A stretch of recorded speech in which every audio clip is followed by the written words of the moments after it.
Hello, all you fine feathered folks out there, and welcome back to the scrumptulescent tubes of you and Disinformed After Dark. I'm Shane. I'm John. Oh, I'm not muted this time. I'm Michael. I'm Courtney. Keep it up. You're going to see how long you're not muted. No, Daddy, I'll be good. I promise. Yeah, we're going to find out today. Yipes. In any event, hi, welcome. In case you're just brutally unfamiliar, we all collectively host one of the internet's most infamous podcasts. They're clamoring about it online. Indeed. The Disinformed podcast, which has new episodes winging your way every lovely Monday morning on your preferred podcast provider app. We like to talk about random esoteric nonsense, adult toys, and men from Florida, and then lie about them. And it's insanely fun. We're all having a good time, and you can check us out. But what we do here is we like to have a little video companion show here on YouTube as an exclusive for all you fan folks out there. So we can decompress and get to, threats or promises that we make on the episode from time to time, i.e. showing you what the pretzel looks like. So roll that beautiful bean footage, John. Can't do it. Oh, it's unfortunate. Not with that attitude. Kind of looks like this, except not at all, and it looks like a tentacle. John, if you would just look off to the right, that's what the pretzel looks like. He's not wrong. And so we're going to dive. So I had mentioned previously that I got a wild hair wedged where the bad dragons go, and elected to come up with a list of my top 50 favorite films. And I did get some takers for the discussion, and so here we are about to finally do that. I will not belabor points too greatly because we're not going to take 7 hours to discuss this. We're just going to get it out of the way, run it in one of those fun 5-minute rundowns that, Hollywood Planet Explorer Rectum 50, does. But you meant 10? No, 50. Okay. 50, 50, 50. Yeah. Michael, have you seen 50 movies? Probably at some point. Could I name 50? No. Every Nicolas Cage ever. You get at least 74. Ooh, that's difficult. And one wild ride. That will actually be my top 50 is how many Nicolas Cage movies I can name. Yeah, but you Indeed. have to rank them. I have to rank them? Yeah, I guess that's fair. I could probably rank a good chunk of them. I don't know where I put Face Off versus National Treasure. Well, it would start with knowing. And then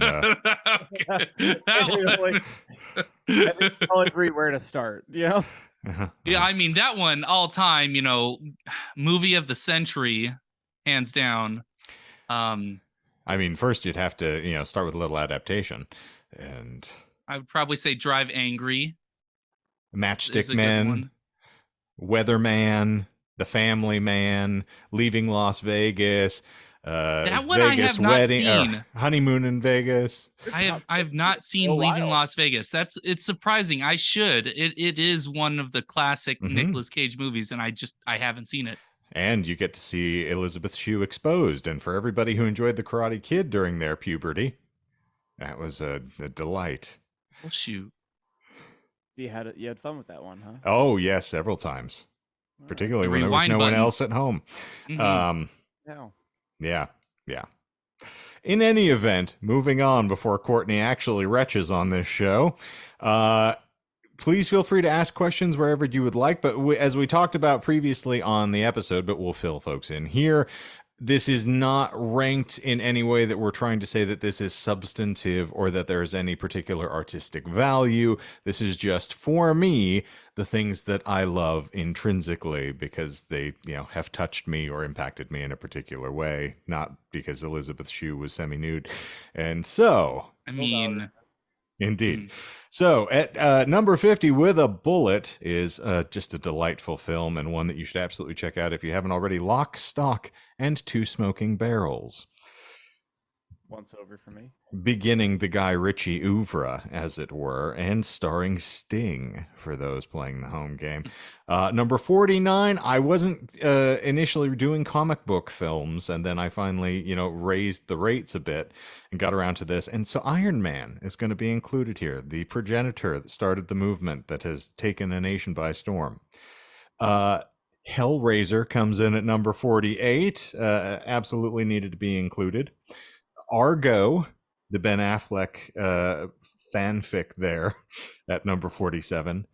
The Martian, to keep Matt Damon close by, at number 46. Okay. It's fantastic. Probably some of the best writing I have encountered for any sort of Ridley Scott film, because they are notoriously poorly crafted on the dialogue front. Well, what better way to not have dialogue than have him be stranded on, Mars by himself? It still has a lot of very punchy, entertaining yes, dialogue, Michael. I know, but it's not continuous. Never mind. I don't want to belabor the point. Yeah, when I need your opinion on cinema, I'll have a tag on my toe. That gives me too much credit. And credence. At number 45, we have Donnie Brasco, and I don't care what you say about Johnny Depp. That's a phenomenal film, and Pacino's delightful in it. At 44, a classic, and one that could not escape this list, The Princess Bride. Howage. No more rhymes. I mean it. Anyone like a peanut? Those are the screaming eels. So we have Reservoir Dogs at number 43, which is the first Tarantino entry on the list. Certainly not the last, as we've alluded to earlier. That Thing You Do, my most potent quotable, making the entry there at number 42. I quit, Mr. White. Mm-hmm. I want something peppy, something happy, something snappy. I don't want any of this lover's lament crap. You'll get one B-side per side of the LP. The Fifth Element clocks in at number 41. Another delightful film that I just adore. This one surprised me even as I was thinking about it and weighing these things against what you appreciate or the meritocracy of everything. Blade Runner 2049 is at number 40. And I will note for those playing the home game, Blade Runner is not in the top 50. So, yeah, I think for me, the sequel's superior as a film. I agree. I do love the first film. It's something You that see that there's a series coming out? I did, but again, derivatives. All right. Anyway. We'll run. Okay. It Chapter 1 will be here for number 39. And Chapter 2 did not make it onto this one, so... That's fair. That's fair. I like the tone of Chapter 1 a little bit better. They start getting a little too far afield, and having giant Pennywise with spider legs chasing people around at the end of the second film just didn't. Yeah, I feel like it lost steam around the climax, which you don't want. I mean, it's hard to... I don't think you can film the ending of that book. You can try. Yeah, we've discussed that at length, that how difficult it is to film or put anything from Stephen King onto the screen. And well, that one in particular, there's a lot of aspects that should not be filmed, and some that, is a little too metaphysical in order to manifest there. Mm-hmm. Do we have anything that anybody just abjectly disagrees with here for the sake of me just not reading the list off? The ones that I recognize, I would say I agree. Oh, Yeah. And I've seen it Chapter 1. That's the only one I know. I'm keeping a tally of the ones I've seen. No surprises yet. I'm sure the rest of the list is going to get a little bit more where I think it's going to be anyway. So okay, well we'll see whether or not I manage to turn your head around. Number 38 is one I absolutely adore, and I go back to routinely, and it's not one I talk about all the time, but it's such a phenomenal film, Rounders, which just exquisite bit of acting there, even bad Russian accents at all. Kill Bill Volume 1 is in at number 37. The Town, another Affleck entry for number 36. Drive in at number 35, which is another exquisite character piece and limited dialogue, but that film is heavy. I really like it. Oh, yeah. hard to get better action than that one as well. I appreciate Baby Driver and all the Bourne films, but yeah, Drive's got some really intense sequences. I just and then the one that semi-shocked me here, but had to be included because it, as I was talking about this with Superfan Stephen, this film felt like it was made for me the first time I saw it, and it has always felt that way in subsequent watchings. But 2022's The Batman. Yeah, dude. In at 34. Easily like my favorite comic book film ever. Difficult to eclipse for me, and even on subsequent viewings, I was like, yeah, this one's probably going to stick with me for a bit. Yeah, I need to go buy it so I can dive into the features and stuff. But oh, it's great, particularly the stuff about how the prosthetics were created and put on for the Penguin. Yeah, it's dude, I that's how I feel about movies. I think you might feel the same way too. Where like, there's a lot of movies I want to rewatch over and over again because I just find myself in like weird moments, just getting like God, that scene was really cool. Like I could just like doing like shopping for groceries, and you like think about this like one scene, and you're like, fuck, that's so cool. It's the inside the it's the inside the actor's studio, kind of like the analytics of a scene where you break down choices that people make, the way that things play off of one another. Yeah, it's like you getting me hip to the Variety interviews, right? Variety or Verity? Mm-hmm. Yeah, Variety. Dirty fuck.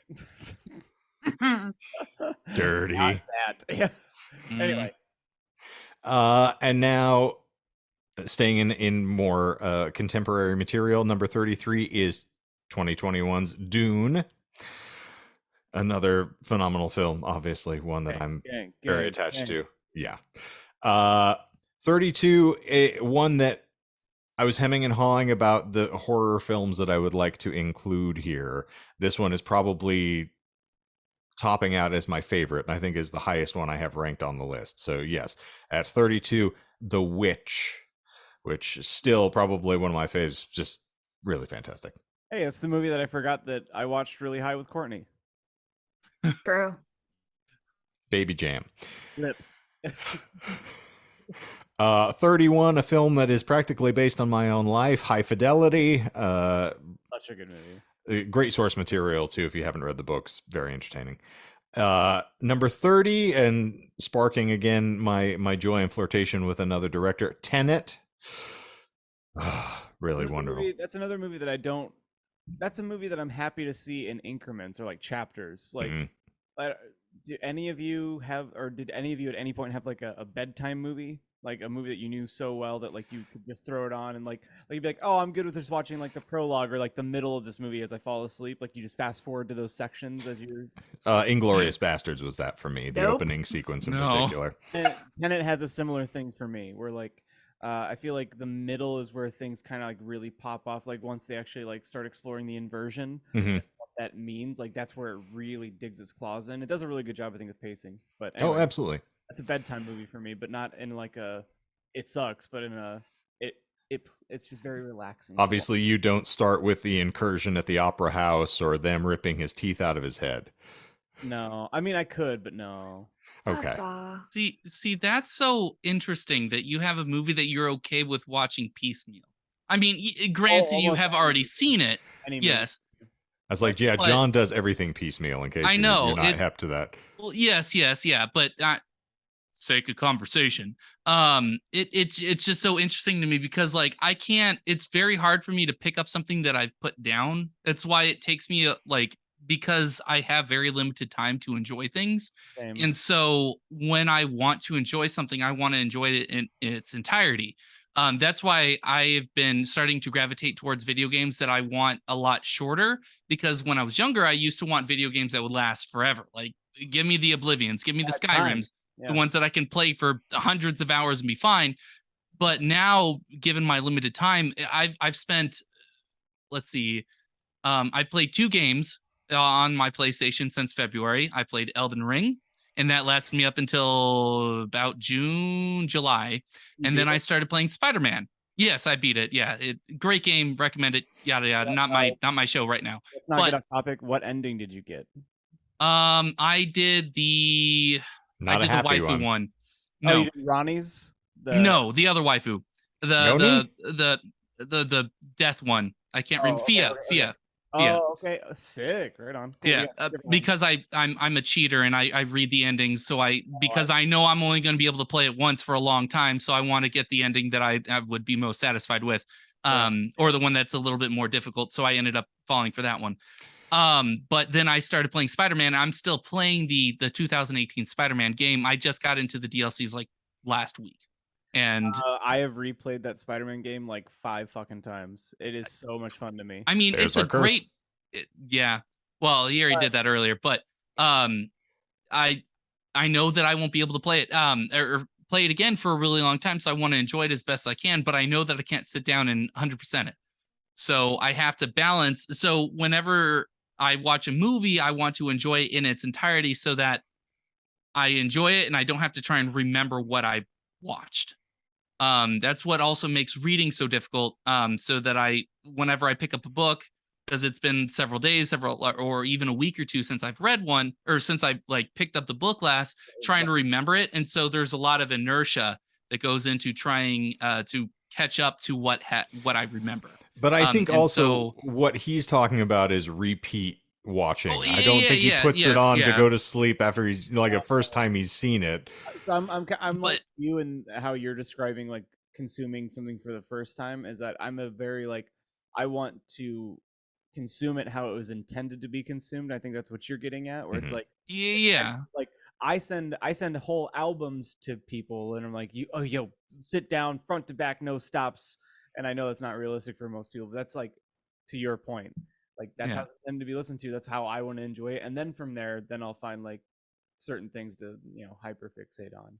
But that though you do make a good point, Shane, that like it's his 30th time watching this movie through, so that he can pick and choose with that. And that's the luxury that I guess I don't have nowadays, is that I can't revisit something again because there's such a long like span of time. Like I want to, because I'm a big God of War fan, I want to replay all the original games leading up to the Ragnarok that comes out 3 days before my wedding, so I won't be able to touch it until after my wedding, which is absolutely terrible. It comes out on the 9th of November. Just get a divorce. No, not with the money I put into it. But so I want to enjoy all these games. Will I be able to in time? Absolutely not, because it takes me 3 months to play a Spider-Man game. There's 5 games. All of them are at least 60 hours, dozens of hours apiece. And so I have a way to get your thoughts summed up or give you a suggestion and then get Shane back to his list. Yes, please, because I'm rambling now. The platform that we are posting this on is my greatest lifeline to do exactly what you're describing, because I've been watching, like I have similar things that I want, like I'm never going to have all the time to watch this or play this over and over the same way that I did. But there's so many good content creators out there that post like bite-sized, almost like episodic, like here's what happened on X, and there it's enough, like at least for me, I definitely utilize that for a lot of games I know I'll never be able to get to, so I do let's plays just to say that I watched the game and I appreciate it. No, it happens. On that topic, Courtney, what was your favorite Paramore on Hatoful Boyfriend? When I was just thinking, equal representation. I mean, if we're gonna let everybody else yammer, so obviously I have the most time on my hands. So what was your favorite? Oh, obviously Son the Pudding God. It's a no-brainer. Where was he putting it? Refresh me. Who was that? We'll get back to the list. I did an episode on Hatoful Boyfriend. Go listen to it. Yeah, Mr. Arbiter of all things that have happened on this show. Instantaneous recall of every minute detail. Don't you remember, Michael? I may be a Rain Man, but I'm not that Rain Man. Yeah, when it rains, it pours. So, moving on. Number 29, Courtney's favorite of all films, The Shining. Thought you were going to say Ratatouille. Well, you do and you'll clean it up. Number 28, The Wolf of Wall Street. Number 27, Grosse Pointe Blank. And number 26, Glengarry Glen Ross. All male cast. And now the top 25 for those still awake and aware. Pulp Fiction at number 25. Number 24, and something that I'm sure I won't get a lot of agreement on, is Predator. Get to the chopper. I'm glad that's the one line you remember. Number 23, Sweeney Todd. Oh, I love Sweeney Todd. And that is, of course, the Burton version. Number 22, Snatch. Number 21, the greatest of all 80s films, Ghostbusters. Yeah. As John asked when we initially started talking about this, we learned number 20 is where Sicario came in. Number 19 is The Prestige. Number 18 is the Fincher version of The Girl with the Dragon Tattoo. Number 17 is the Michael Mann classic Heat. Number 16 is Fight Club. I'm sorry, you were interjecting? Oh, I still need to watch Heat. That Casino and Heat are things that I need to watch. Okay. I obviously prefer Heat to Casino, since Casino is not on here, but Casino's an interesting film. It's entertaining. Number 15, of course, Once Upon a Time in Hollywood, because how do you not? Number 14, Interstellar.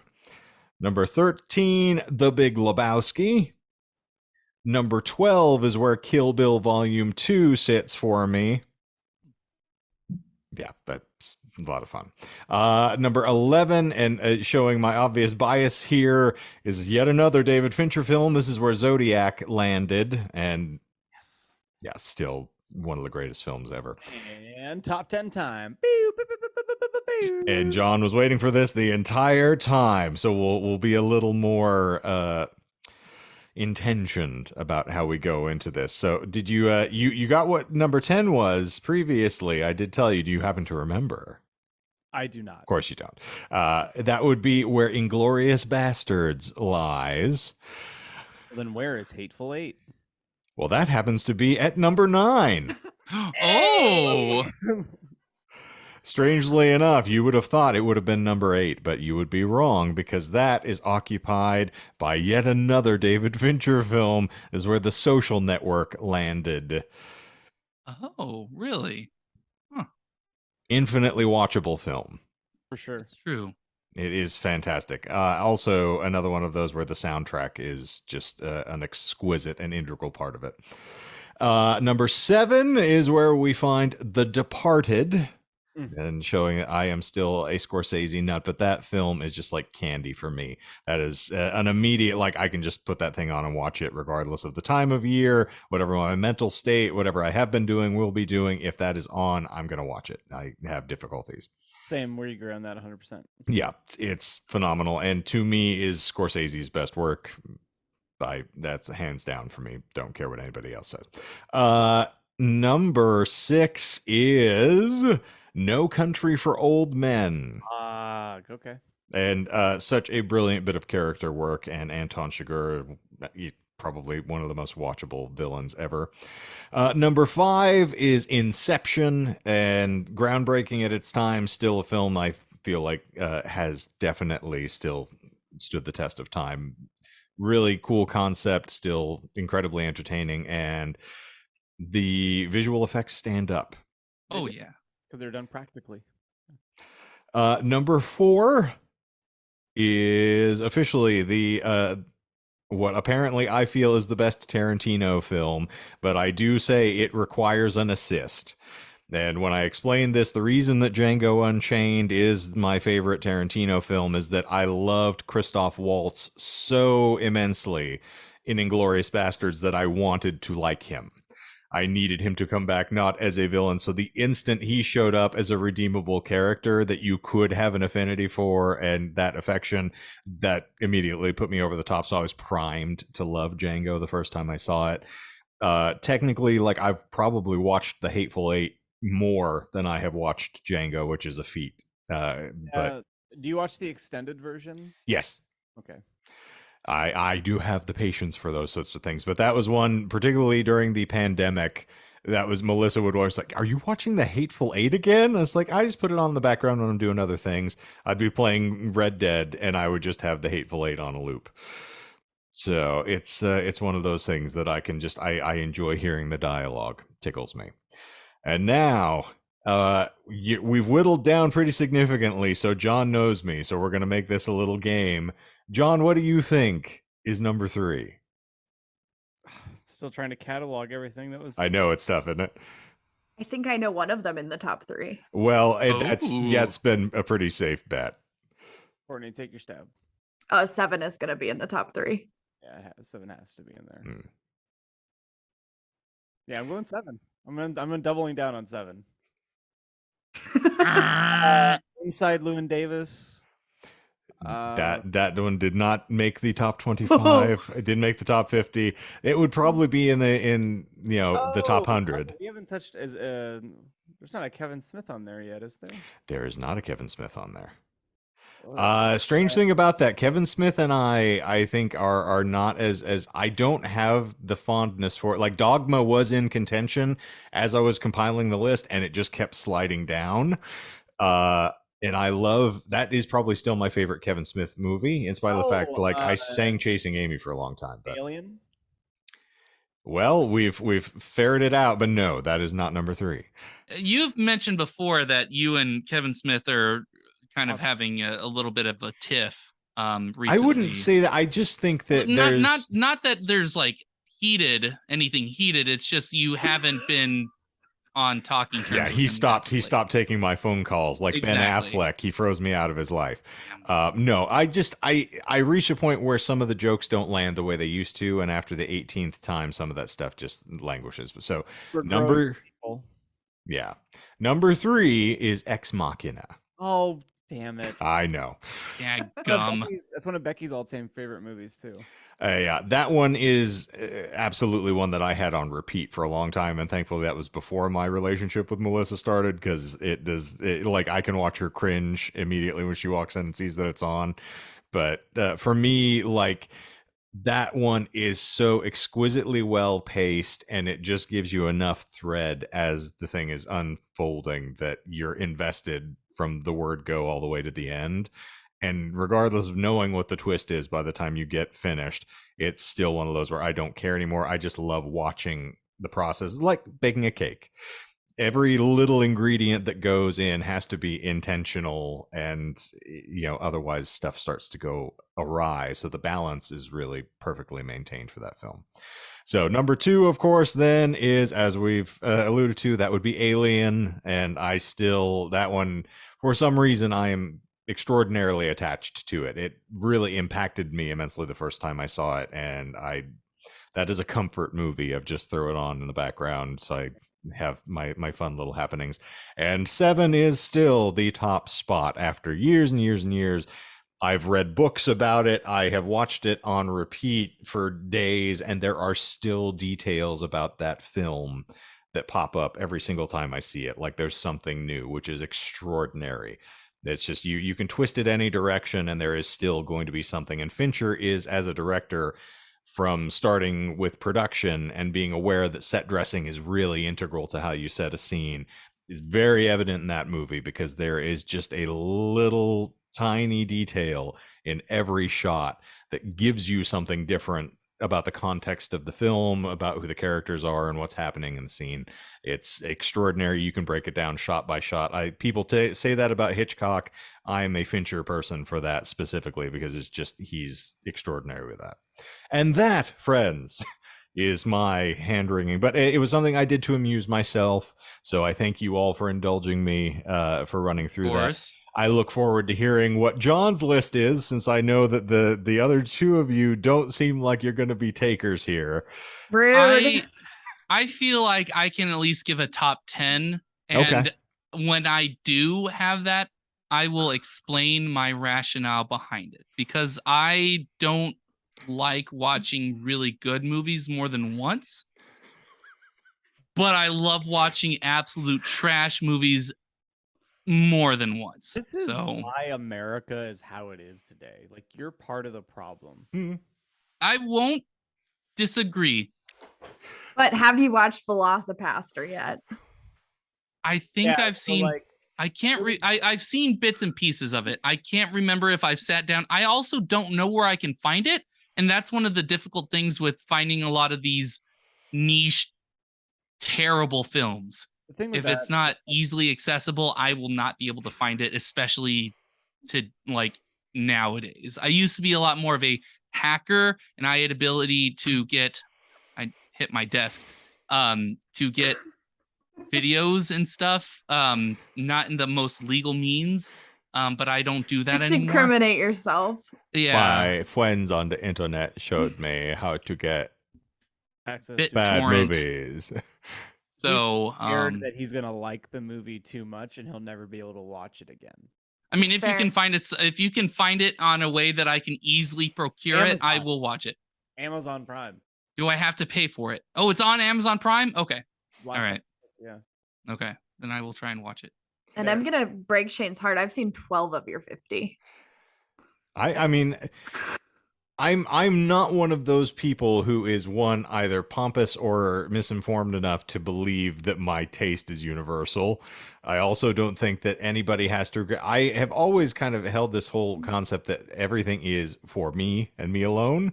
I don't recommend my perspective or approach to anybody, because it's like, it is very much, like Seven is not a film that people can probably watch repeatedly and walk away unscathed. Or like psychologically speaking, it'd be like, oh yeah, it's perfectly fine to watch someone who had to disfigure their face and then choose whether to live or die. Like, yeah, that's really heartfelt and uplifting. Yeah, that's great. So and no, I don't imagine that anybody would have gone into the depths of what I would watch. Yeah, but I mean, like that was what you prefaced the whole thing with. You weren't saying that these are the best movies of all time. These are the movies that you enjoy the most. That you derive the most enjoyment from, that, and that's it. So regardless if people agree or disagree, I mean, you can always leave a comment if you want, down below, yada yada, but they were your own choice. They were your own decisions. They weren't you trying to compare it to some objective hallmark or something like that. And I think that's really awesome. Yes, to summarize what you're saying, some people can give a 1-star review for fine dining, others can give a 5-star review to McDonald's.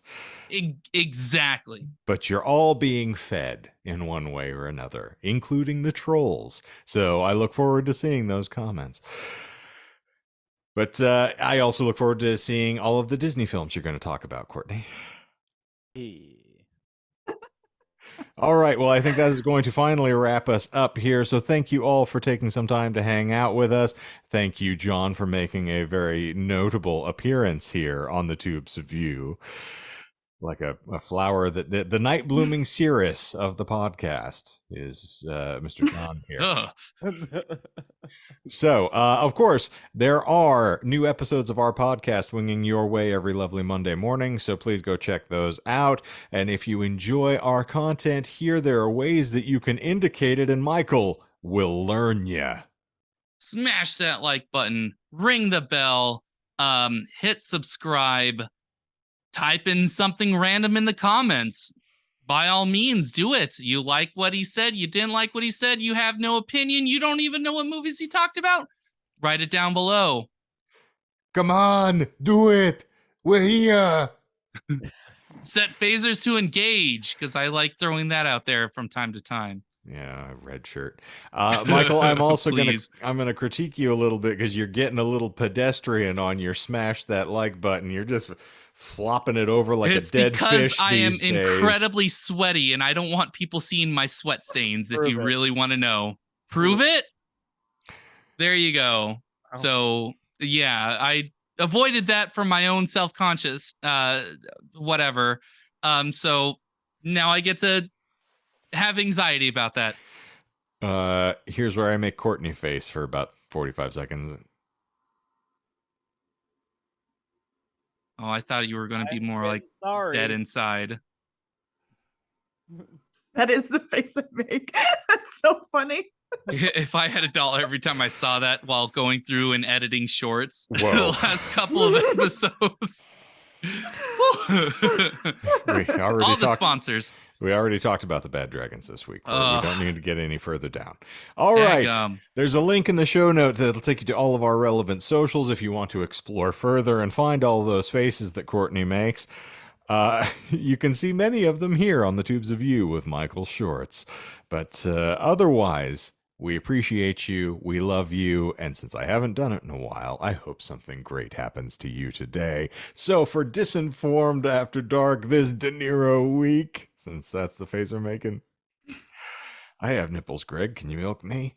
We're going to bid you a fond adieu. So for Disinformed After Dark this week, I am, in fact, the Black Blur.